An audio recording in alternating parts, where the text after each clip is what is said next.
Hey everybody, welcome back to another episode of OverBOTCH and the Junker Goats Jotes joke meta coin flip, whatever you want to call it, is progressing right along, and we saw some more interesting developments, both I was about to say like inside the ring and outside of the ring, but like that kind of vibe, like in the games and the results themselves, as well as some more, it wouldn't be this weird, as we've heard, Mickey Mouse fifth season of Overwatch if we didn't get some other weird post trade deadline interesting changes that are now starting to surface, and we'll get into those right a little bit later. But let's kick it off by really putting a smile on Richard's face, and we got to see the prophecy fulfilled, the destiny that we thought was undestined and never to happen. The Vancouver Titans got their first win of the season. They did. Hallelujah. Of course, yes, it was against the Paris Eternal. If there was one team that could be worse than the Vancouver Titans, of course, it was the Paris Eternal, who would also just this was this with the new roster, or was this the last roster? Yeah, this was the new everyone roster. was new. Okay. Yep, It was- new. Yeah. I'd say the only leftover was Dove, but I know they've still got Wub as well. So Yes. So this was with the new kind of contenders roster, which I was excited to see, and it's tough. I mean, it's a couple days turnaround from I don't know how those timelines completely work, but from their official announcement signing to a game, it was only a couple of days. But yeah, I mean, do we want to call this coin flip Junker Goats, like this kind of strange meta, or do we is it something where Titans maybe just have a read on this weird one that other teams don't as much? I think it's going to be a case of wait and see, because yes, they beat Paris Eternal, and spoiler alert, they also beat New New York. Excelsior. In another 3-0 as well, right? Yeah, I think realistically, I want to see them against sort of one of the bigger teams before I make my decision on a that good one. team, like a Yeah, team, sure. Yeah. So I do think it helps them a lot, though, right? When they Of course. Yeah, it builds the confidence a bit. They're look overall, like Titans, like we've always said that the team's pretty good. They're just the coordination takes time. Yeah, there was something missing there. Yeah, they're also up against teams where so for instance Aspire was able to just shred people, and he does win head to head whenever the Sojourn play has to come in, right? Teams are still pretty slow to react. I mean, Paris is a mess. New York was pretty much a mess against Vancouver as well too. But what I do like though about the Titans is that, and we saw this in their game against Toronto, is that they can step up and play aggressive, which you have to in this current setup, right? In the current meta, there's no pokey, like you gotta just go right in. You punch them in the face. But what's been nice though is that they're getting more and more synced up as they go through. So I think right now the meta works really, really well for their style, because they are a brute force team. When you have someone like Aspire powering your deeps line, you can just lay in because he's just going to lay down damage. I think they're going to have huge problems after the Junker Queen. I mean, this entire meta is busted, which is this is sort of the reality. Like the meta's broken. It's not that it's a new meta, it's the character's broken. The Junker Queen character is broken. We knew this when she was released in beta. I don't even know why she was put into gameplay. It doesn't make any sense to me, because released and then after a nerf, still busted. And I mean, I guess this is jumping ahead a little bit. Irony. It's like anybody could have said this from the beta. Everybody said, "Wow, she will not die." You know what I mean? It's kind of like with the Goats meta, where you had that perfect 6, where you had everyone was able to heal each other. Everyone was able to counter each other. Basically, much like with the Goats meta, this new comp, the counter to it is built into itself, so to speak. Yeah. Essentially. Like you got Genji. There's all kinds of different situations, but and it's more about. It seems like it's more about. We've talked about this before. Like it's less. There's less counter picking. It's not. There are a couple little counters you can do in there, like we talk about, like the Sojourn versus the Ashe and stuff like that, Genji Mei, things like that. But Yeah. generally speaking, it's not about counter play, counter hero pick, which I think is more dynamic and interesting. It's more about timing the abilities. Well, Unless you my chunk big it. issue right now is it's about timing the rampage, which is so annoying, and that's why. Wait, the rampage or this the is shout or both? Well, the shout gets used on exits a lot, which I love. Yeah. But I love seeing that. I love that in gameplay when people strategically exit. I think it's Yes. cool because that's part of baiting people. It's a feint, so you now have the opportunity to do a feint in a game, and I love that. I think it adds a great dynamic because you can make them think you're coming in. I'm like, nope, because you're trying to get them to burn off an ult, and I love that because that shout gets everybody out of the way, and I think it's a really cool. I just think it's a great style of play. Sure. But the rampage, because it debuffs people, right? And it's all like, do they hit a wall? Do they get 1 or do they get 4? And the whole thing is, it's like the problem is that one alt dictates the fight, the entire fight. And I think that's dumb because now you made it so that one hero's alt actually will create the team wipe. It win and it ends the team fight. That's not good. Or if you whiff it, you're doomed potentially yourself. If you whiff it and you get 1 or go off the map.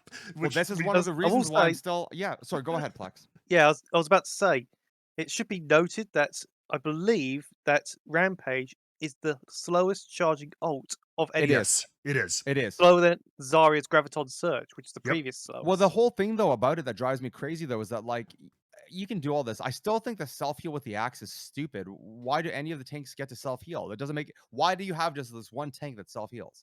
Sure. Why? Basically, this character is dumb. It requires a certain level of not inexperience with the actual game to come up with this hero. And we knew this when the hero was released. And that's why, look, I'm happy Vancouver got their win. I'm curious to see how it holds up once they fix this. Because you got to think, if Junker Queen is not the primary pick and it goes to any other tank, Vancouver's in big trouble again. Because now you don't have the cover point. You as a Spire can't wipe people out when you can't debuff them so well. When you don't have a tank spreading attention. That is why Vancouver is doing better. It's created space for a Spire and any other deeps who's really good. Right? It's one of the reasons why actually what I really liked about New York's play, maybe not in the last week, but in general, is that Kellen's rampages are actually not that bad. His vector is pretty good. He doesn't whiff that badly. Again, they just got the par kicked out of him, right? Over the last weekend. But again, it's one of those cases where the bigger issue is that when this tournament's done, this is all getting reset. And you know what happens when they do hero adjustments. They're not going to tune her down a bit. They're going to nerf her to the point of now she's no good. So we're going to go back to what we had before. So that was kind of, I guess I was going to say, it might be jumping ahead a little bit. And I just got some really weird deja vu. This is weird. You got deja vu all over again. I'm seeing you on the screen and everything. I'm like, oh my God, this happened in a life past. But no, anyway. Because we talked about Junker Queen. We had this exact discussion when Junker Queen was released. We already said she was broken. Yeah. And right off the bat, remember, after the first weekend of play, I think you and I, Matt, had talked about it. I'm like, Junker Queen will be the choice for every she's going to be the default. You'd be done. And we're going to end up in goats. And I said, we're going to end up in goats again. Yeah. And everyone's like, oh, yeah. So go ahead, Plex. Yeah. It's what's called in trading card games a tier 0 formats, where the only viable thing to use is this one setup. Right. So, for example, there's a mirror pick, basically, right? Yeah. So, to give you an example, a few years ago in Yu-Gi-Oh, there was a tournament where 29 of the top 32 players were basically running the same deck. The other 3, if anybody knows it, it's a spiral format. If you know, you know. But essentially, the only other decks that made it were designed. Essentially, half the deck was counter picks to the spiral deck, and even then it wasn't enough. Yeah, and it feels similar. Emergency ban list in, and that's heavy duty. That's what I look like when I see goats, zombie comp from last year, the Jotes comp. This is tier 0, essentially. Yeah, a little bit. Yep. Yeah. Whereas So you look at like a tier 1 format, for example, multiple things are available at any given time. Right. yeah. And it creates almost like this rock, paper, scissors scenario where you've got X, Y, and Z. Whereas now, at the minute, you've got nothing else but this. True. Very true. Right. So how? So what? I mean, dumb question. What is the season structure then? When do they go till? Like when does it, so season? I'm So, trying. So we got the summer showdown coming up, right? yes. How Yeah. far after that do we go? Like when's the actual playoffs? Playoffs Quite are they're close. not in because we started late this year. And then what I think as play-ins are the beginning of October, I believe is the last thing that there's a scheduled date for here. I'm going to take this. We'll talk about the Aaron Keller tweet in a second. Let me pull that off the screen real quick. And I will go through the schedule because I believe as far as the last thing that's like actually scheduled is in October. Okay. See, it says Overwatch League returns next week. That's week 26. The Countdown Cup play-ins are the end of October. Got it. So which is basically Countdown Cup play-in. This is like the play-ins for the playoffs. So like we're going into November for the grand finals, etc. In Yeah. the playoffs.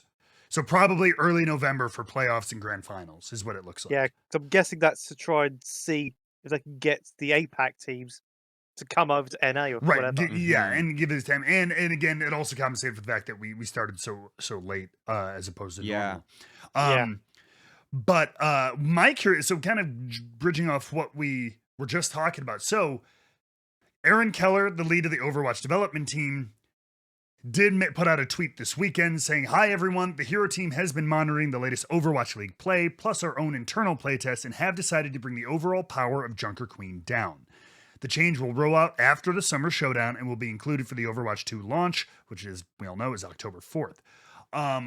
So the big question here is fine, whatever. We all agree, like, it needs to be nerfed, and we can surmise about what that will be. Will she be nerfed into the ground? Will it be another one that's not enough? My almost bigger question is, again, since we're not getting a third beta, Mhm. and they don't really do like things like they're like, hey, we're just going to tweak just for the league. It's like, one, I assume we're not going to get the new hero in the league this year at all because we're not going to see it released until October 4th. And that's literally in the middle of, I think, Countdown Cup qualifiers and stuff like that. So Exactly. we're not, that's my question is how big of, this is going to have to be a pretty big balance unless we want to see Junker Goats until the end of November. Funnily Because, enough, Matt, yeah, I actually have something on hand that might actually okay. be interesting because I think this could solve not just the Junker Queen issue, but also the Brig Lucio issue. Okay. So in our section, I've sent a screenshot which I'll run through as well. So this is from Smite, which is a game I play, and an interesting thing I came across the other night just researching. So, Matt, have you got it on the screen? No, because I can't hear. I can pull that up. Or So, yeah, it's in our little section. There we go. So Let's see that. this Okay. okay, so this item is called Contagion. Now, don't pay attention to the stats or anything like that. Look at the aura. Enemy gods within 55 units have their healing reduced by 25%. This does not stack with similar auras. Now, what if Lucio, Brig, and Junker Queen had that clause on the end? This could not stack with similar auras. So that's what a lot of people talked about. Like, it's not only things like the shout and the bleed, but yeah, it's one of the big points of contention has been the stacking of the abilities, Oh, yeah. both Lucio's Yeah. speed and stuff like that. So yeah, no, So taking the stacking out and with the shout and everything would be huge. So the other factor is you could actually attach it to more characters in future. So it also be future proofing. Yeah. So, for example, right now you've got Inspire Passive. That goes off, and you still have the Lucio who amp it up. Yep.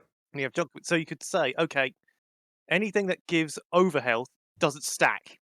It's like commanding shout, rally, sound barrier. So by attaching that clause could solve a lot of issues. Yeah, I think Right, it's so funny there's when other I always think things it's as funny well. when Rally, Shout, and Lucio's speed are on. I'm like, this is just silly. It's really Yeah, that's a lot of health to get through. And every Amen. this goes without saying, but all these games kind of blur together sometimes because that's all it is. It's the same maps we see, and you just hear, "Ha, but pick it down, rally it," and somebody moves on. Like it is kind of a series of repetition. And, Yeah, unless you're watching Florida Mayhem when they run the Anna Zen. Yep. Yeah. I mean, this is why I'm. I mean, I think Define, like, this is why, like, Define, I think it'll be, I think they'll be fine in the showdown. Who knows where they'll end up? I think Shock will take it anyway. But I'm actually kind of bummed out that the meta is what it is because it's going to make that land so friggin' boring. Yes, I agree. It's going to suck. One thing I actually am enjoying about this meta is the emphasis on teamwork. Because in the past, we've seen teams rely on these solo pop-off moments to get across the line. I'm still seeing that to an extent here. But now there's a heavy emphasis on teamwork. And I think that's why we're seeing the shifts into all the team dynamics. Because if you've got great teamwork, you're going to do a lot better. They're relying on just... I mean, when I rewatched the Mayhem matches, they were basically the better team-oriented squad. But they got found out by Proper popping off against Shock and Assassin popping off against the Justice. So we'll see. So wait, come down. I'm gonna challenge you on that. So then, if they had the better teamwork, why did the team with the individual pop off win? It's because there's no accounting for that. There's like you can be prepared, head to the hilt. Think of it this way: it's like there's no accounting for your team. But I guess your argument is that the individual pop off performance doesn't work. It doesn't pay off, and it doesn't pay off as much. Okay, but it's all dependent on the team. I mean, think about it this way. Hey, right now, how it's like you've got. I'm trying to think of the best way to put it.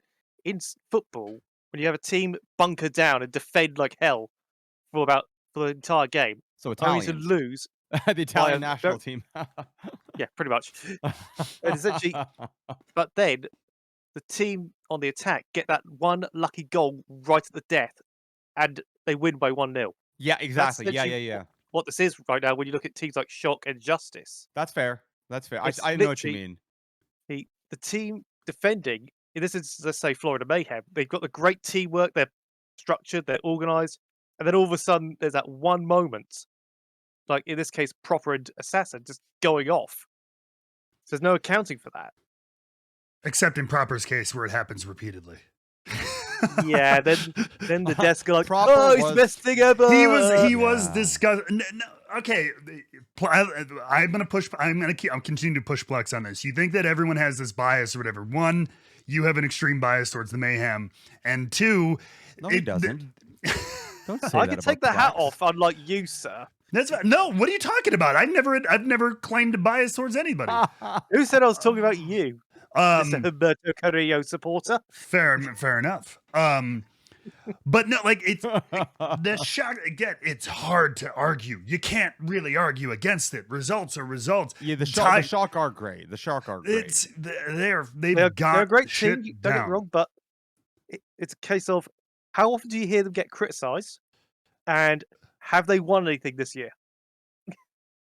19 regular season games in a row. Yeah, but you know what? Regular season doesn't matter. Playoffs matter. So we got to see how. That's true. No, and that's a valid. You know what? That would mean. I'm just saying, if this is the case, and we can all settle for this, the Buffalo Bills are the greatest NFL team of all time. Right? 4 Super Bowls. I think that's over mine and Flex's. 4 Super Bowls in a row. They made 4 Super Bowls in a row, but didn't win any of them. Nope, they lost all 4. The 4 Falls of Buffalo. I watched all 4. I always make the argument that to make the Super Bowl 4 years in a row, you are one of the greatest football teams. Yeah, right. In theory, you should and be. Actually, right? to be fair, no one actually disagrees with me. They're like, yeah, it's just they got their asses handed to them all the time. Right. But it's true. Like statistically speaking, I didn't really know that even 4 years in a row. I'm sorry, you are one of the greatest organizations ever because just injuries alone, you shouldn't make it. That shouldn't be possible. 4 in a row. So, and it doesn't matter. People are like, oh, maybe the division was weak. Maybe that. No, there's no such thing as easy in American football. Just because it's such a, and this was even dirtier days, worse hits. It wasn't even like today. So I think there's something to be said about they are a great team, but let's see what happens in this tournament If they win this one, then it's good. But here's the bigger thing: if they don't win Summer Showdown, if they choke at LAN again, no, I'm gonna really not. It's not a question because again, it's like obviously again, still to get that kind of a record in the regular is still impressive. But yeah, but they do have a record of showing up at tournaments and you're the going anywhere Panthers. from middle to upper middle, and Florida Panthers, right? They win the President's Trophy, #1 team in the table in the NHL. They get booted out in the first round. Yeah. Or in Like, Shock's case, you lose to a C9 right at the death. Yeah. So yeah, I mean, I'm just gonna refer to them as the Oranges from now on. Like if they lose, like, and I'm gonna just do San Francisco like citrus caricatures from now on. We'll hold you to that. Sure. No, but we'll see. We'll see though. Like I we said, will. This meta is a weird one, and I think it does work for them because the game's broken right now. Sure. And because it's a brawl, I think they can just bowl like just they just seem like they've been one of the brute force it. Yeah, they can brute force it right now. They've they seemed get like over the line. That's something I think we could agree on. They're one of the few teams that have like survived the shakeup a little bit that this meta has caused. Like they've stayed in their upper tier, kind of like #1, #2, #3, the top 3 for sure. Despite everybody else kind of getting tossed around like a German suplex a little bit in the rankings.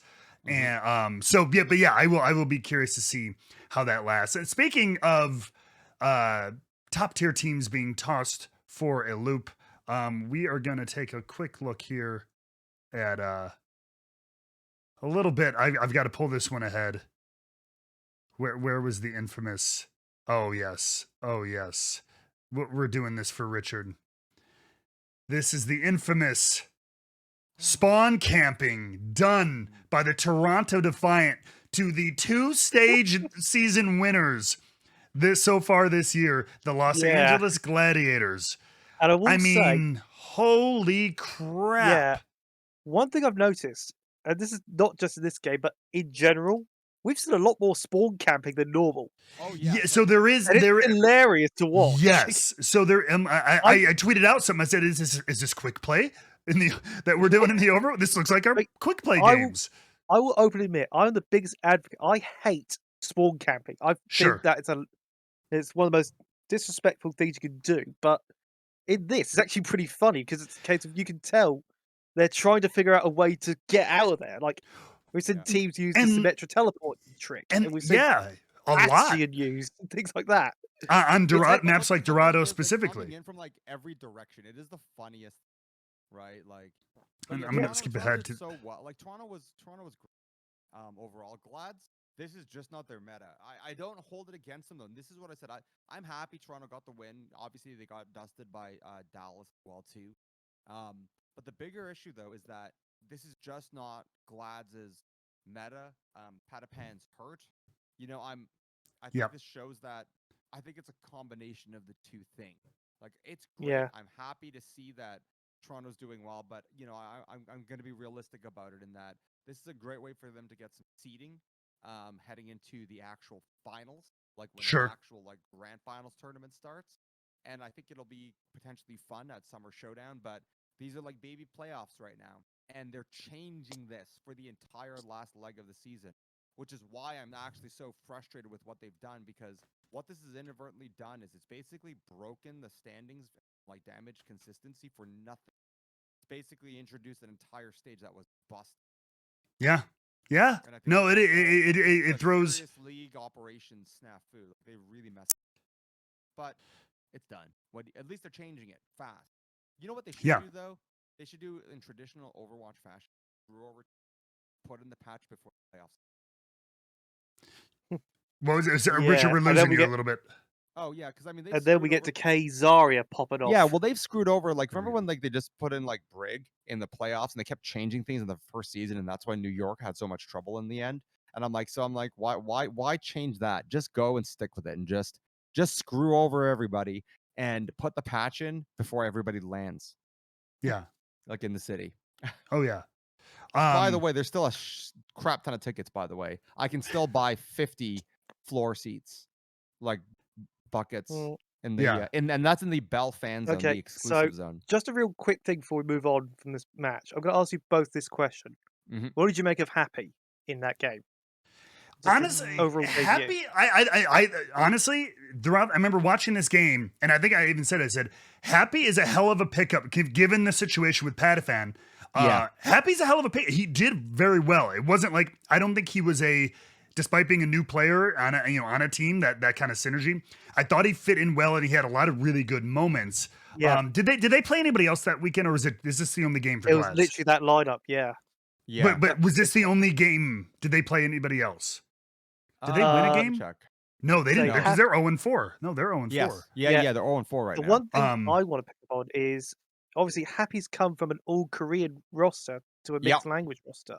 Yeah. So Sure. I'll be Takes interested a to see little how bit of quickly time. he can adapt, because I know he used to have to speak English on Outlaws and Charge, I would assume, because they were mixed Sure. as well. Yeah. So I'm interested to see how quickly he can sort of plug and play with that situation as well. Yeah. So here, a quick question. I think one of the big things, and again, the same thing. And actually, well, this will be the last one, and then we'll move on from this. Glad statistically eliminated from Toronto now, though, which is kind of wild after winning 2 stages in a row, 3 if you want to count last year's Countdown Cup, but I don't. It's pretty wild. A lot of it, I don't think you can ever say it's any one person's fault. They have an incredible roster, but in particular, Reiner has looked really lost on the Junker Queen a little bit. Not the same this is commanding not- presence he has on other tanks. So the question I have that people have posed, do you give someone like Space a try on the Junker Queen, or do you just kind of stick it out with Reiner until the meta shifts? I would do you say think? don't give a. I would say just tough it out, let him learn the hero, because Space hasn't had any time in game yet. Really, Sure, I think fair. that can only go worse. Focus on the player. This meta is getting changed anyway, so let him practice on the hero, because none of this actually matters. Especially anymore, right? No, none of this matters. Yeah. So at Or this point, the there's other- no point. Yeah. The other thing you could do is find something that works for your players. I mean, we've seen that with Dallas Fuel in the first stage. They were like, okay, we're not the best at this Winston variant, so we'll run the false 9 with the Reaper Zarya, and that worked. Well, but then that just calls back into question what we're talking about. The problem with metas like this is like, if you can try, I mean, it's a valiant attempt, and maybe now, like you said, now that they're statistically eliminated, Well, you either may as way, well you're throw out. some stuff You at may throw some stuff at the wall, right? Yeah. Yeah, exactly. I mean, London Spitfire's still trying their Reinhardt comp, so Yeah. Yeah. It's At this what point, I would say Trump just test out other things, see what happens. Yeah. You never know. Angel will win. At least try and get a win. Can you imagine like next week? Yeah, like they just go like they're like screw it, let's just play Winston, and they just like 3-0 like the Shock or somebody in like a regular season game. It's like, That would be good amusing. lord! At that point, I literally would just like throw my hands up into the air. It would be absolutely ridiculous. But so yeah, all right. Before we look ahead at the week ahead, we also had a couple of interesting moves in the scene. And we'll start with London, which was from their coaching staff. And one of their assistant coaches, Spilo, or I'm not sure if that's Spilo, but parted ways. And you see, if you're watching the video version, there's a graphic which was a little delayed. The social media handling of a lot of these teams has been weird, because this only came out after Spilo put out his own Twitlonger talking about the situation on the team, as well as his kind of thoughts about the overall health of Overwatch League and the players and system in general. So TLDR, go. I can't wrap up all of it. It truly was a Twitlonger. It was very, very, it was written out. So it's several paragraphs. It wasn't just like, 160 words, but he basically laid out that he was working remotely for 99% of all this season, which made it very, very hard. In fact, the one time he had a chance to actually work in person, like stuff got messed up and he couldn't actually go and things got canceled. And in addition to issues with, you're not getting paid a whole lot despite working a whole lot. It's kind of a classic esports tale. And he made sure to emphasize the other coaches and the players and like the team manager. He loved everything about that. But I think just from a corporate side and everything like that, budget crackdowns. Here we go. This esports tale that we've kind of heard in the latter half of this year. Cloud9 cracking down hard. And so, so London came out with a. So somebody pointed out, why does this look like a damn RIP It graphic. does actually. Now you mention it. When you look at it at a glance, it's just all black and white. There's a black and white picture of him. Thank you for everything. I'm like, Yeah, I know. It looks like passed away. but yeah, he was. I mean, talking about he was grim about the future of Overwatch League, given a lot of the financial stresses and stuff put on both players and staff and everything like that. So it is a fascinating read. So again, go check out Spilo's Twit longer if you want to see that. But he obviously will no longer be with the London Spitfire. So I mean, did anybody have any? Did you guys read this first of all, or at least Which browse one? it? His Twit longer. Yeah, his- yeah. So I read it. I mean, look, at the core, it comes down to look. There's you're paid like what 45 grand. You're working 90 hours a week because everyone does that because esports and gaming has no sense of reasonable operational management or organization. Everyone just brute forces everything and they believe that the grind matters, which is really funny. Let me just give a grind quick called. segue. Oh my god! I think it's know. where people are like, you got to keep grinding. And I'm like, that is literally the definition of an inefficient way of working.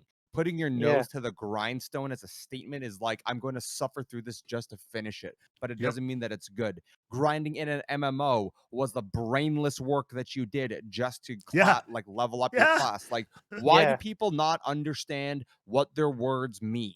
You know, like All I'm just those saying, this is a wars huge, killed. it's a huge issue. But Yes. so he talks about that, which is an esports problem. I think people brute force things because in the end, like, look, I can tell you when people are like, I built all these spreadsheets and I did these things. I've seen their spreadsheets. I'm like, bruh, you don't even know how to use functions. Like, if you cannot use code in Excel or Google Sheets, if you don't know how to build like pivot tables and like deep functions, your spreadsheet is nothing better than like a really glorified napkin. I'm sorry. There's no data analysis done off of this. And quite Mhm. frankly, if you were doing real analysis, buddy, you would be turning that stuff into a data frame, plopping that into R, and then you would create some situationals. That's how you actually do it. You talk to the guys in baseball, that's how they do it. It's basically R and Excel.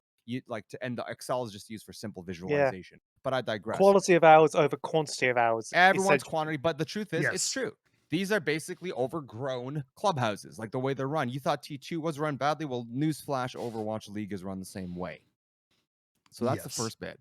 The second bit, though, is it's the reality that the working situations are not sustainable, and they never have been. They might have been in the first year, and that's when the league made these big overtures to try to get central locations and homes and chefs. And this is what you have to do to make these things work. And it's not just because it's a good thing to do as a business or company. I think it is, and I think it should have been done. And there's a reason why the league was expensive to run. It was because that's how you maintain generalized health, wellness, and quality and stability. Sure. But the problem is when you take those things out, you got to realize what you're doing. Okay. I'm assuming the median age of players is probably 19, 20. Probably. Give or take, yeah. Yep. Okay. So to anybody who's ever been to a U.S. college and hung out with a lot of first year or like students in frat houses who are in their first 2 years of college, Matt, what is it like? I mean, to be fair, I How didn't live how up, do you but I handle your oh my- diet? How do you handle your diet, your interpersonal like relationships? How do you handle your sleep schedules? How do you handle conflict management? How do you do Yeah. all these things? You Mm. can't just You take folks and just don't. be Yeah. you don't do that. Like it's bad for them. It's bad for the org. There's nobody wins. But what I think is funny is that what we're actually seeing, and I mean, look, I know enough people who are firsthand in the situation who told me about what goes on. I'll never talk about the details of what they go through because I don't want them to ever get the boot because they released information. But I can Sure. tell you this, like when your food budget is like $15 a meal, what do you think these people even eat? Now that is Oh, just yeah. somebody's rationale in coming up with a food stipend. Now, Hmm. think of the kind of organizational thinking it takes to think that makes any sense. Yep. Like I have done that. When I had to travel to like the UK, and I actually did this with my old company. They had a food stipend. So Plex, you'll understand this. So it was around like 2010, like that's about 10 years ago, 10, 12 years ago. And the food stipend for breakfast and lunch was 20 quid. And the dinner was like 30. And I told them, I said, guys, at 20 quid, I'm basically gonna have to eat McDonald's or like a sandwich like every day for the time I'm there. right? So I worked it out, and I said, I'm not expecting to go out, and I also don't want like to eat steaks and all that stuff for dinner, but can we adjust this so that rather than being a cost per meal, you give me an actual budget for days for food, because the trade-off will be I will actually buy some basics like bread and marmalade, you know what I mean? And Sure. some fruits. And that's how I'll eat. And then of course when we do go out, that'll be out of home, but I can actually incur less of a cost. And Yeah. the GM was funny. He was a fellow from London. And he looked at it and goes, "Oh my God, that was a mistake." He goes, "You found a mistake. That was set up for travel to the US where food is actually quite cheap if you go out and about. Right. Um, just not at a fancy restaurant." And that's what they did. Now, that was Yeah. for a trip that was going to last 1 week. Yeah. Imagine now you're living in another country and you have Yep. to do this for 7 months. So Mm. what do you, and then so he goes into like aspects of, again, it's also like how management works. And again, you've got inexperienced people trying to run businesses for inexperienced people. Yes, there is senior management and ownership, and that's what it goes into. But at the core of it, the operations are dealt with by people who are very distant and only looking at finances, and then who are Mm. very up close, but they lack any organizational experience. Yep. And I'm like, I'm sorry, you cannot run these companies like tweets that you read that tell you how to handle a better way of working, because newsflash, that stuff doesn't actually work when you apply it. Everything people say about, oh, we're gonna have it'll be like a very open discussion. Man, there is always politics, and there will Oh always be yeah. crews. There's Mm. always politics. There's always crews, and it's like Lord of the Flies. You're just waiting to figure out which one's gonna be Piggy, Yeah. and that's what happens Mm. a lot. And what are we expecting when we give no guidance, structure, like guidance, infrastructure, and some like capital to work with? You gotta give people with these good ideas something to work with. I wouldn't be surprised. And not to say that HR is going to be the solution for everything, because I keep seeing that people saying, well, what they needed was better HR. What they needed was better training. And I'm like, I'm sorry. Yeah. These situations, there's plenty of sensitivity training. There's plenty of education about what's going to get you in trouble and what you just shouldn't do as a good and reasonable human being. But also, I always chuckle. They're like, we need to have HR. I'm like, the HR's responsibility is to mitigate responsibility and liability for a company at any Yeah. given moment. Yeah. Yeah. You Yeah. know Yeah. this, right? Like, there are entire comedy sketches all about this. Yes. Like, the British ones are my favorite. They are the best at that. It's scathing. British Yeah. humor around HR is scathing, and it's funny as heck. But, and this Until is the one, US decides to come and copy it. yeah, but we do it poorly. Very. Yeah. Very. But no, but why this is important, and I think this is where I think a lot of the rational discussion goes. And I think this is the biggest thing that's going to come out of and it's going to be in everyone's mind. It's that people say with all these changes, we need to have like players unions, etc. And I'm like, I'm not against players unions. I think they make sense. There's a reason why we have unions in a lot of trades. Like people always talk about, if you came out of like makeup and actually, Matt, you've probably seen this when you're in like there's union work for people who are makeup artists, Sure. costumers. It's very Yep. common. They don't exist for VFX. So as things that went to CGI, that was actually a way not just to it was a great thing for production houses, because now they don't have to worry about union fees or union solidarity and Yeah. work and collective bargaining. But my issue is that everyone talks about how, well, unions will become like, it gives you collective bargaining power. And I'm like, it can.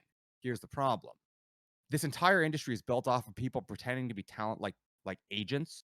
I'm an agent. I'm like, these guys are barely more than, a lot of them, not all, but many of them are barely more than barely functional contract lawyers. Yep. They are not talent agents. I've firsthand dealt with the head of one of the largest agencies who told the parent of one of my players, when we had found that there were a few companies, because we were trying to figure out ways to get some partnerships and sponsorships for them. They said, "Oh, if you have any more ideas, send them my way." And I'm like, "That's your literal job. That's Yeah. why you take a percent." It's So you your can never have job. you can't have a players. It won't work, because you know who needs to go along with this? The agents, the legal framework, because a union and all these issues, when we talk about managing, you only, like I always say, I'm a big believer. Like a lot of my family were like, they've been in unions. A lot of my family came from trades, and all of them have said you shouldn't need one. right? It's a Well, last yeah. resort when you cannot solve this problem and there is a fundamental imbalance.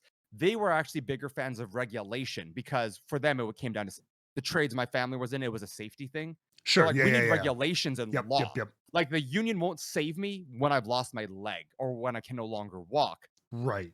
And that's the problem because all of this is a private studio putting on a show, right? Yep. So yes, it would be a little bit closer to like like SAG, like the Mhm. SAG. It will look a little bit like, those areas. But the problem is that we've talked about this. You can barely get people to not stab each other in the back because they think they're gonna get their own thing. Well, I got to get it for myself. They want to get it on for themselves, and that is going to be the issue because it will inevitably, and this is why this is the big, and this is I think this will be the really shitty reality. It's that people will say, someone out there's going to say, oh yeah, of course these things should exist. It'll raise costs and it'll fold the league.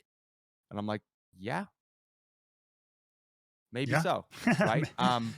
But for me, it's like that just means it shouldn't be working the way it is at all.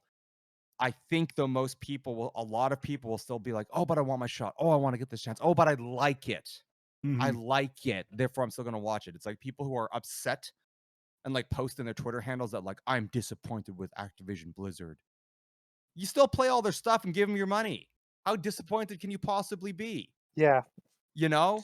And I think that's the problem. And but Spilo, like he laid it out. And you were right. People should really read it was very well written. I laughed Mhm. at the Poco line. His parted words for Poco. But I think this is one of the first times anyone's really laid it out. And I Mm. think it's a very important read because it's not just an Overwatch. I Yeah. think this is about it's a reality that many people who are disenfranchised or at a certain end of the power spectrum in a relationship or in just like a working environment for a lot of youth or people who are not or just in more labor positions. Do you know what I mean? Where we're seen as steady hands, not good brains or leadership material, whatever people might say. I think what he wrote is actually something that is very universal. And I think everyone should just read it just to read it because I think we can all get something out of it and by Mm. understanding perspectives like this. Yeah. Yeah. No, it's a very, very valuable point. I think that's absolutely true. Well, moving on before, speaking of relationships and everything like that, kind of back into the roster swing of things, we did see a big move happen officially yesterday. Yeah. Which was I was looking around and I believe it's the not first time ever, but the first time in, I believe, at least multiple years where we have a true 1-to-1 trade happening in the Overwatch League. So right now I have the graphic up. If you're watching on video, it's just the Outlaws end of it, but we had a trade. Iris, the support player from the Houston Outlaws, is traded to the Seoul Dynasty in exchange for Creative. Yeah. In an interesting move and one that I have nothing against Creative in general, but I am none too pleased as a Outlaws Yeah. creator and fan here. I Why? will say, It's got to be a budget thing, Okay. right? well, It's got to look be. at it this way. So taking everything out of the equation and just focusing on the two players in question. Yes. Iris is a really good player. Yes. Like he has his moments, he pops off and all the rest of it. But I've always been a creative apologist. He is one of the most stable, safe players in the right. league. And I have nothing. Yeah, for sure. Like, it's not like some huge like wah, wah. I'm not saying it's a trade like that, but it's again. I guess I just really believed in Iris's ability. So it seemed like a little bit of like a mismatch of a trade, a little bit to me. I think it's going to be a case of you've got two different players and two different play styles.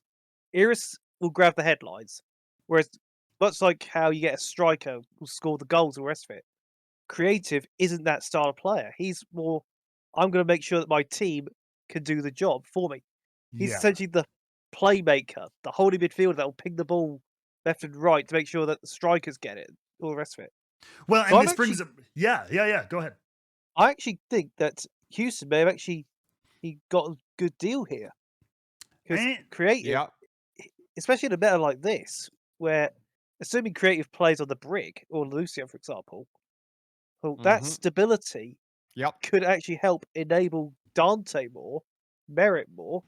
So, So it's a case of remind me it's not who was he playing? Because to bring up, APAC made its debut really. Yep. And in Soul Dynasty's doing pretty damn well. Well, Okay.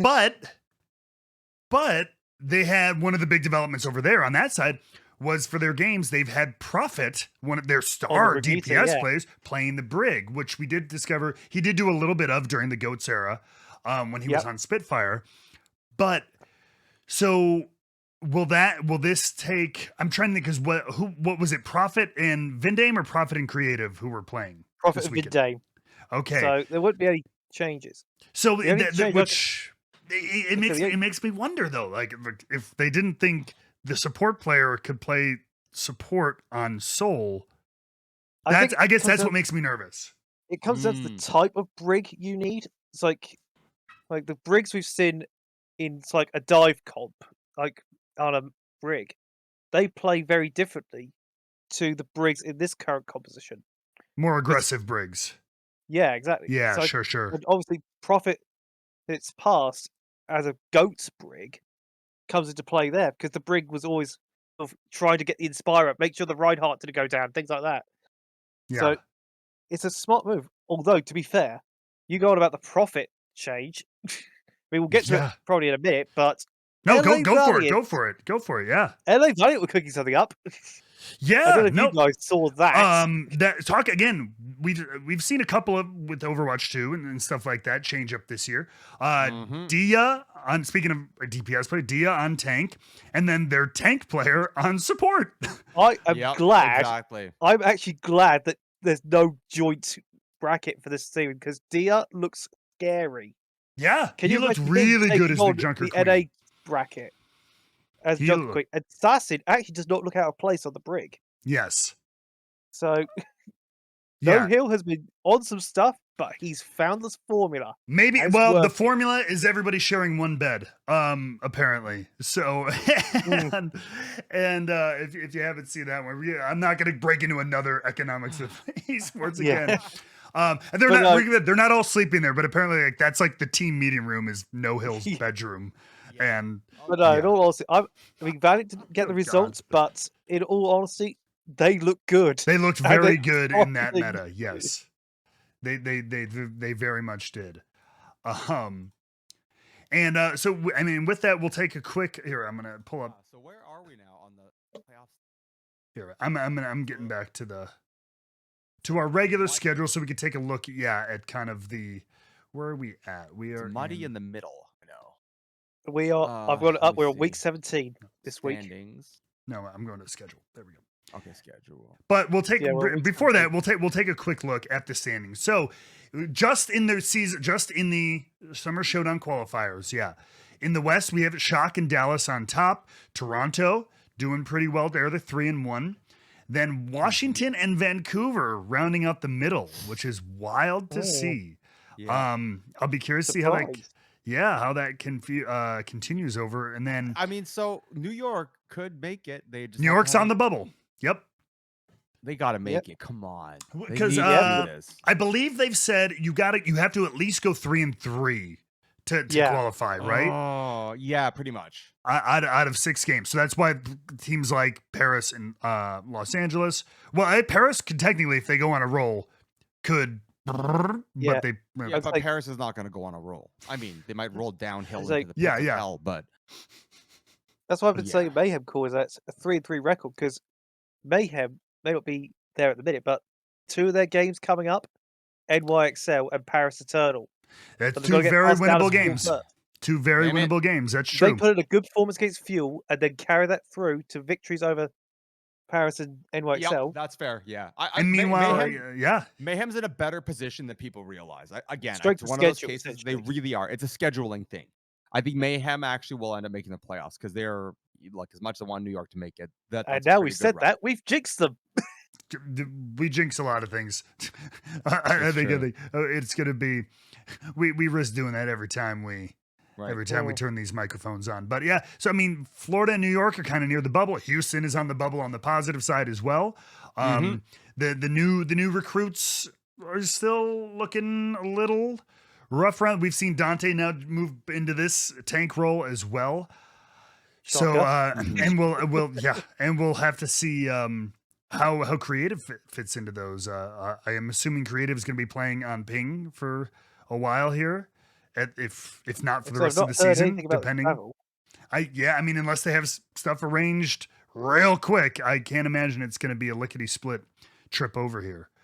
But it's gonna be an interesting one. You take a quick look at the East. For those listening on audio right now, again, literally one weekend, so 2 games at most, so it's nothing crazy. But Shanghai, Seoul, Chengdu, and Fusion round out the top 4 qualifying teams currently, with Charge, Valiant, and Spark rounding out the bottom 3. Lot can still change here. Charge, I thought would be a little bit more impressive out the gate with some of their new players. They looked okay.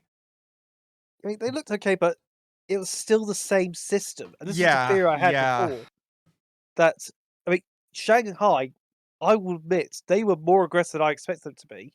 Yeah. Like, I was watching those games, and I was like, where was this aggression earlier in the year? Yeah. That was scary. But then you look at Guangzhou, they are the polar opposite. They just seem to constantly be playing with fear. Oh, Like, yeah. They were a mess.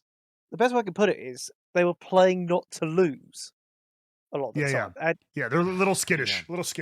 Yeah, and as we mentioned before, like I noticed that as well too, that hesitation, and I'm like, you've just got to go in. Like this is a meta where it's just like it's like goats. If you are not like holding that left click and running at fire, you're making a mistake. And it did not look good. No. I caught a bit of that game, and I was like, ooh, I'm going to ask you, James, this question. So, who were the bottom 3 again, Matt? For East, Charge, Valiant, and Spark. Okay, so assuming 4 spots that go up, of those 3, who do you think would be the one to take that final spot? Well, there's no. So right now, the top 4, somebody would have to knock off like Philly right now, for example. Yeah. So let's say one of those 3 had to take the 4th seed. Gotcha. Who would you think would be that team? Based on the current results and what we've seen so far. It's funny because out of the bottom 3, Charge is 1-1. They're the only team in the bottom 3 that won a game this weekend. But I'm with you. Say it's not Spark because like their map diff is bad. Obviously smoked, right? Like I think it's Valiant. Yeah, Valiant looked really comfortable. I think they tighten up a couple of things, and then I think they whoop the Charge. I think realistically with Spark, they need to get Alpha Yi back because he was in quarantine, having just traveled to them. So I didn't know that. Gotcha. So it will be a case of can they get Alpha Yi up to speed? But in terms of results and what we've seen in terms of how comfortable teams are, I'm going to say Valiant. I don't know if you guys agree with me on that one. I could see that. All I know is it's not Spark in their current. Yeah. And now the question is going to be logo. So yeah. So screw those guys. No, I think it's going to be more of a question of the top 4. Who, if anybody's going to give that spot up, I don't think Seoul Shanghai is going to give up too much. No, they're definitely not. They're very strong. Chengdu has this weird, like, comfortability. They're pretty much dead even on the maps, and they went 1-1. So like, but it's Chengdu, so they could go on a weird losing streak. Chengdu Same with Philly. Sort of the wild card. Yeah, and all that, as they always have been. Yeah. So it's just going to be a matter of what happens kind of this week, which I think is going to help see what Valiant does and see what teams like Chengdu do and everything like that. And speaking of which, let's take a look at the week ahead. Brief rundown. We're going to start with the APAC. We do have Valiant versus the Seoul Dynasty. Not a great start for a Valiant run. I think I can't even say there's no chance for any match in this meta, but if Seoul Smurf looks really good on the Junker Queen. The team looks really good. Although, again, Iris playing presumably on ping. Will be interesting to see if they fit in. Yep. I'll see if we'd be curious to see if they Nox Profit back to DPS. So there's a lot of question marks on Soul about. Yeah. Like you say, that Stalker has looked really good on the Genji. Yes. I will admit to that. Mm-hmm. I mean, Yes. a guy who plays snipers, I believe, Yep. flipping over to a Genji as a pocket pick. Yep. That's actually really impressive. Very much. But I will say, I can see that going to about 5. I don't know which. It's 50-50 as to who wins, but I'm going to say Map 5 at least. I couldn't tell you who I think's going to win because Dia looks good and Valiant are picking up off that. But in terms of most complete team, Soul Dynasty. Yeah. Absolutely. I think it's. So yeah, I'm saying Map 5, but I don't want to call the team. I will Soul. I will Soul all day. There's again. I guess you can't say anything, and this is such a wild meta. But I think it is a cold day in Korea when Soul loses to Valiant, even despite how good they've looked. Maybe they'll have Valiant have a better game. They'll just outmuscle them like toe to toe. Like Valiant can't keep up with that. The next game I want to look at though is on Friday from the West, and it's the Titans and the Justice. I was looking at that one too. Battle of like the surprising middle rising results. It's interesting. It's very weird. After imploding their roster and sending some of their best players, Justice got a big win this week, and and Vancouver Titans got 2 wins. I know it was pain, but it was just fascinating to see. Everybody thought this was like the crumbling of Justice just all the way to the bottom, and they kind of maybe it was luck, maybe it was like scrapping things together in adversity, or it comes down to team mayhem. In a way, they underestimated them, and also, like I said before, Assassin decided to have the game of the century. Yeah. Well, so here we have mayhem for that, Here we have Assassin versus Aspire. Yeah, I will admit, I think Vancouver will win that. Yeah, I think it'll go distance, but I think Vancouver could win. Yeah. So my logic on this one is the surprise factor from Justice is gone. The Titans will know what they're up against and how to play against it. Yep. I think Titans will roll out a very steady, just like lay down damage, just don't stop. It's like, when you play with those soldiers who just don't keep shooting, but then you play with the ones who just keep shooting, like that's what you do. It doesn't matter if it's at a shield or at a person, just don't ever stop. Yeah. I think Titans, I think it'll go distance. I think Justice will find their wins, but I think Vancouver will win this one. Yeah, so the other factor for me is that King could flex to the May. We haven't seen that from Assassin That's right. yet. Oh, yeah. Which was annoying as hell to see, because May is very frustrating, but it was awesome. Like, it was good. It was I'm with you on that one, Plex. Yeah. Absolutely. Matt, over to you on that one. I think could be one of the fastest games of the season. we're going for a speed run on that one. No, I mean, you never know, but man, they just But Shock's just like they're comfortable right now, so I think. And New York is very not. Done. Yeah. Like they're not in this current meta. I think the team is better in a good spot, but like Anton J being on the 200 ping is just not good for this meta. It's a good meta. You can't play like that. Yeah. So hard agree on that one. We'll scroll down. All right, here's an interesting one. Do the LA Gladiators get a little bit of their groove back against the Paris Eternal? Good Lord, can you imagine how boomed they would be? Not just the players and staff. Imagine the fan base. Oh my God! Do the Glads really have a fan base though? I mean, according to my Discord, they do. Oof, we got some spicy ones. Okay. All I know is that when they had a quote unquote supporter club, it was just completely run by the team. It was so funny. They gave them all like their props and everything, and I'm like, oh my God. Welcome back, Richard. So cheesy. This is the Richard we know and love. Oh yeah. No, but it's just really cheesy. Like, hey everybody, here's your signs to wave. It was like when you had to have the "I'm a hugger" sign that was pre-given to you for Bailey. Yeah. Oh yeah. I thought people made those themselves. They did it first. They did it for an NXT. They did for sure. But no, I went to an NXT show and they were on the chairs already waiting for us. Oh wait, really? Yeah, Oh I my was God, so that breaks my bummed. heart. I was actually kind of bummed because I was upset that I forgot to print one. Like, because you just print it on paper, right? Yeah, of course. And then I found out that they But were all yeah, pre-made. I mean, So on paper, it was so a on bummer. paper The for this, kayfabe I've was got ruined for me. yeah. So on paper for this game, I've got to say Glads, but I it know. depends on which gladiators turn Is it up. God? Is Yeah, it 3-2 even? Do they go 5 No, maps? Gladiators no, force Paris will get there. gladiators. Paris is getting at least one map win. I think Glads will win this because Paris is just, again, it's one of those cases. Yeah, they're both losing, but Paris is awful. Yeah. Do you know what I mean? Like, LA's not awful. It's a shame because I liked the look of Rakitak and Lucamino as a duo. I like them. They're great players. It's just like they just haven't had enough time. Yeah. Yeah. Think about it. You're players who don't even have access to the beta. They're still learning the damn game.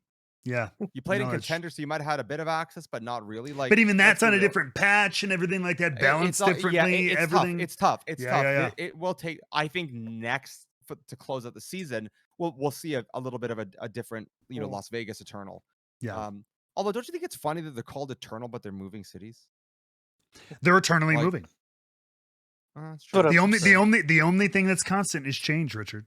Well, I just think it's funny because remember, like, when Paris did their entire launch, like we gave birth to an empire. It was very weird because it went to all this like imperial colonialism stuff, and it talked about like Napoleon, and I'm like, well, I guess you lasted as long as that one did. Yeah. So, yeah, Boston Toronto, I think will be a fun game. I think it would actually be a fun game to watch. I know there was some drama around like what people were mentioning Punk, but let's just Sure. assume everything's stable because Boston can punch. They can throw some swings, and I'm Sure. looking forward to that. yeah. Outlaws Titans, I really want to see. Yeah, I'm very really- curious about that I'm myself. gonna like not just God damn because it, I'm you are an working. Outlaws supporter, Matt. I actually really want to watch that game because they've got the trades in. Yep. We've seen Houston hold their own, and actually, Houston, I want to see them in that fight. You know what I mean? Yeah. I really want to see them in that punch up. I think it'll be a cool game. Mm. I think so too. I think 'Cause, that'll, like, I that'll be want an to see interesting one. Dante super aggro. You know what I mean?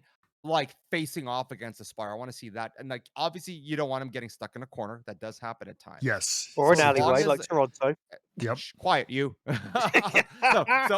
As long as they can avoid like that, like just like a mistake overextension, I think we could see something really cool. Because Mm. having this like flying Junker Queen really going after like these it'll put so much pressure on the Titans. Yep. Like how because he's like Dante plays that his tanks like he still plays them obviously like a deeps. So I really want to see that game. I need to see it. Yeah. And and then last we'll close out our weekend with Dallas Fuel and Florida Mayhem. Yeah. It's that'll a be- tall task for Florida, but it could be. Yeah, as long as we see a good performance and they keep the map differential favorably. They I could think still start that'll be working fantastic. towards qualifying. Yeah. Yeah, Because 'cause what keep is in mind, Florida's like I said- other? Do they have another map? No, that's their only game this weekend. Okay. That's their only game, and then next week they've got Paris and NYXL. Don't That's where remember they which could. order. That's where they could claw back big time. Yeah, it's going to come down to whether or not they can. I mean, obviously you want them to win as a Right. Mayhem fan, but you've obviously got to factor in this is Dallas Fuel, and they're Yeah. not exactly a slouch. No, especially in this meta, they've been very, very on It's like- point. They seem to have hit on their lineup, and Yep. they've figured out how to play the meta. And when Dallas gets to that groove, they're a It's bit tough. tricky to deal with. Yes. But I think we've seen Gunba experiment last week with the Majed Arnamo backline, and I think he's learned from that. So I'm assuming that he's going to go back to the report Arnamo backline with maybe Majed coming in to play the Mhm. Arnamo Z. Sure. So it's going to be competitive regardless. If they So- can, I mean, like I said, I would still, yeah, it'll be competitive. Then if they can get, I mean, if they can win, of course, great. But if they can get a 3-2, and then if they, God willing, if they could 3-0 both New York and Paris, that puts them in a really good spot to qualify. Yeah, For the tournament. Yeah. With the map diff and everything like that. but if you okay, so Matt, you're our resident Houston sympathizer. What do you make Yes. of this? Of what? This match? Florida and Dallas? Yeah, where do you think it's going to go? I think a 3-2 Dallas is very likely. Or at least that's what I want and hope, because I think I do like seeing Florida competitive, and I like everybody on that team. But I think Dallas just have this. I think Hanbin has got Junker Queen on lock. I also think we don't have to go deep in it, but I do note it. I think the teams that can, we see Sojourn and we see Genji, and Genji is the flex DPS this meta. Absolutely. But the teams that can bust out the Mei do really well. On those certain maps. Like I noticed, like if you have a Mei player who's like, usually it's on like what is it, Oasis for control and stuff like that. Nepal as well. Nepal too, yeah. The control maps especially. If you have a Mei player, like you can, I don't say this a lot. You can fuck. You can pound. You can do some work. There's a lot of euphemisms happening right now. Matt. Yeah. I feel like. But to be fair, Checkmate has broken out the Mei in the past. Yeah. So it's not a stretch. No, so maybe they do that this time, because I've seen more and more teams who have the ability to do that on the flex CPS starting to do it, because I think everybody's used to the Genji now, so you got to throw some people off. I think the factor for me in this game is the map pool, because can you imagine if Junkertown is the escort map? Sure. Can Dallas Fuel match XC on the Widowmaker? They've got Gurio, who's been. I know. But that's not the same thing. I agree. Edison can play the Widowmaker, but I've not seen it in a while. Or even even Gibraltar. Could be good. Could be good. If there's a Widowmaker map or anything that favors an Ashe, Mayhem might sneak it. Which most of the straight up escort ones, even Dorado is a pretty. I mean, I'd say Ashe over Widow, but I don't know if you guys remember against San Francisco Shock. XC on Junkertown was like, right, who do I shoot? Bang, bang. He was just dominating. Exactly. 100%. So if we get a strong Widowmaker map, you better be careful. Yeah, very true. Oh, that's funny. Sorry, I was just looking at the Twitch chat, and Ryko, Vancouver beat New York, who beat Houston, who beat Glads. Oh yeah. In bizarre if you try to use the transitive property this month, your brain explodes. Yeah. But we honestly, will see. We'll see. It's such a, like I said, in a broken meta, people are going to find new exploits as the weeks go on. Yep. It's busted, but we'll see what happens. Yeah. Right. All you can do is sit back and take it like a good little boy. Yeah. I'm just disappointed. I'm just like, should I sell my tickets or just give them away to a charity run? Your showdown, because do I really want to sit through 4 days? Your hometown team has a high chance of getting there, Richard. Yep. Yeah, but but like then I will just sell everything and just rebuy like a bowl ticket for the last. You realize if you sell your tickets, I'm still gonna force you to go stand in front of the building and report in. I'll be reporting in live anyway, so we'll make a go of it. I've already got a setup going for that, so I can have like a camera, external audio. I'm trying to like wire in other people as well too. Well, now that we've twisted Richard's arm a little bit, shall we wrap up? Yes. Yeah, you got to get running, Matt. I know everyone's on tight schedules today. But look, it's going to be a good week of games. I am looking forward to it, but I really want to see Houston and Vancouver, man. That's going to be my game of the week for sure. Okay, we will absolutely keep an eye on that one, and you will too. And let us know what your game of the week is. If you're watching this or listening to this, comment in the comment area down below on platform of your choice. Let us know. In addition, do all those fun things that every content creator tells you to do, like, subscribe, comment, whatever. But for real, it all helps this get more discoverable. And find us on JukeGG. It's a social media platform for especially esports, and it's a little less toxic than some of the other ones you might use out there. Hands down, Juked is the best chatting about games I've ever had. Yep. It is the best. And I'm not just saying that because, we do a little bit of kind of work with them and all that kind of stuff. But honestly, like, you can have regular, cool, normal game talk. It's awesome. It's genuinely awesome. I think we should do that for our next round of live. Instead of live tweeting, I think you should live juke it, man. Get right in there. Dude, I am, and actually, Juked, if you're like, hey, I would love to like chat with people about this game, but like YouTube chat is just people like drops, me. Well, this caster sucks.